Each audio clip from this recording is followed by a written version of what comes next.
Bonjour. Chez Céline, il y a du béton partout. Alors ici, c'est mon salon. Donc tout le sol a été fait en béton. Et dans l'escalier, c'est pareil. Dans l'escalier aussi, on a mixé le béton et le bois, qui sont vraiment nos deux matières préférées. Ici, c'est une autre salle de bain. On a utilisé le béton pour faire une marche et puis des niches, en fait. On aime beaucoup le côté doux au toucher. C'est sensuel quand on marche pieds nus. C'est une matière qui est très, très douce au toucher. Vous l'avez compris, le béton ciré, on peut en mettre partout dans la maison, du sol au plafond. Il y en a de toutes les couleurs et c'est vraiment la grande tendance déco du moment. Ce qui plaît, c'est son aspect étonnamment lisse et doux pour un enduit. En plus, vous allez voir qu'on peut parfaitement le poser soi-même. Ce carrelage tout blanc et uniforme, Sophie n'en veut plus dans sa salle de bain. Elle veut poser du béton ciré par-dessus sans avoir à tout casser. J'ai décidé de refaire tout le plan de travail, donc en ne prenant pas les vasques, donc en faisant tout le tour ici du plan de travail, et puis toute cette partie de mur ici. Mais combien ce changement de style va-t-il coûter à Sophie? Pour le savoir, elle a fait appel à 2 artisans. Bonjour. Bonjour. Pour recouvrir cette surface de 7 mètres carrés avec du béton ciré, il faut compter 4 jours de travail, séchage compris. Alors forcément, les tarifs de nos professionnels en tiennent compte. On estime le coût à 1 200 €. 1 200 €, d'accord. 1 200 €, c'est un peu cher pour Sophie et son mari Maxime. Du coup, ils vont tenter de le faire eux-mêmes. Mais pour ça, ils doivent d'abord suivre un cours dans un atelier spécialisé. Allez, c'est où, chef? Parti? Maxime fait le fier, mais il n'est pas vraiment bricoleur. Et ça se voit dès la première étape du cours, le mélange de la couleur et du béton avec un gros fouet qui ressemble à un batteur de cuisine géant. C'est pas évident, hein? En fait, le béton ciré n'est pas un béton comme les autres.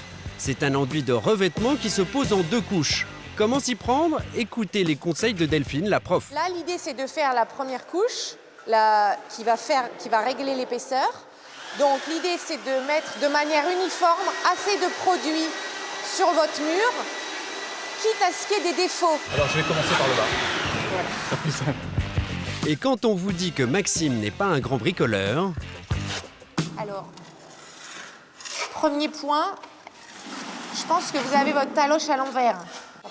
La taloche, c'est cette truelle qui permet d'étaler uniformément le béton. En quelques minutes, Maxime prend le coup de main, au point de donner une leçon d'application à Sophie, sa femme. Un gros pâté. Je t'ai fait un gros pâté.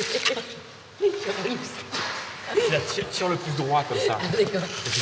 Tu vois, tu le tires plus comme ça. Voilà, et après tu le termines comme ça.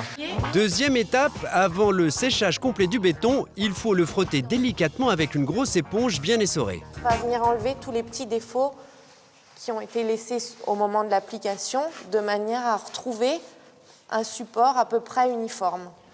Troisième étape, la pose de la deuxième couche pour obtenir un rendu plus lisse. Et pour Maxime, cette fois, c'est un jeu d'enfant.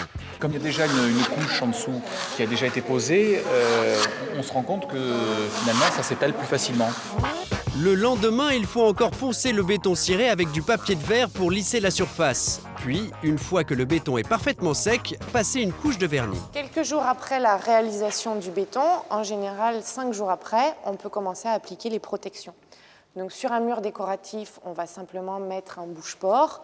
Sur des sols ou dans des salles de bain ou des plans de travail, des protections un petit peu plus costauds.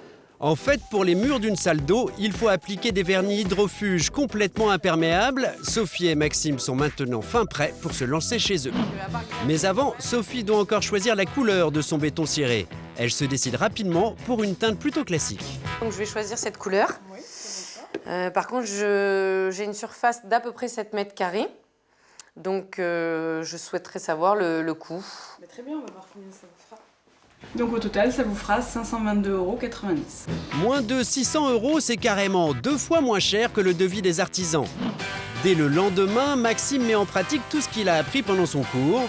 Il profite même de l'aide d'une petite ouvrière, sa fille Clara, 8 ans. On va commencer par où, Clara? Non, on va commencer par les murs, hein, peut-être, non? Parce qu'après, ça va tomber? Moi, j'arrive pas sur les murs. Ah oui, tu n'y arrives pas sur les murs, ouais. Tu en prends comme ça. Maxime enseigne à Clara une règle essentielle de la pose du béton ciré sur du carrelage, ne surtout pas lésiner sur la quantité d'enduit. Alors là, il ne faut pas que tu les pédales trop haut, Parce que autrement, après, en transparence, on va voir les joints. Clara veut recouvrir le plan de travail qui est à sa hauteur, mais ce n'est pas forcément le plus facile. Alors la difficulté après, ça va être de faire les angles, hein, Clara. C'est quoi? Là, les angles, c'est là. Mais c'est facile. Ouais. D'accord. Après son stage, Maxime paraît très sûr de lui. À l'écouter, avec le béton ciré, aucune chance de se rater. L'avantage du béton ciré, c'est que ça peut avoir aussi un aspect pas forcément très uniforme. Donc on peut se contenter d'une finition qui ne soit pas extraordinaire. Maxime a beau trouver ça facile, attention tout de même. La pose de béton ciré recèle parfois quelques pièges. Xavier l'a malheureusement appris à ses dépens. Une fissure, là c'est une vraie fissure qui a... L'erreur de Xavier a été de poser son béton ciré sur un support qui n'était pas assez solide et qui a fini par se fendre. Du coup, le béton lui aussi s'est fissuré à son tour. En fait c'est normal, à partir du moment où on a un support, un béton qui est fait pour accrocher au support, si le support s'ouvre, le béton s'ouvre avec. Heureusement, chez Maxime, tout va bien.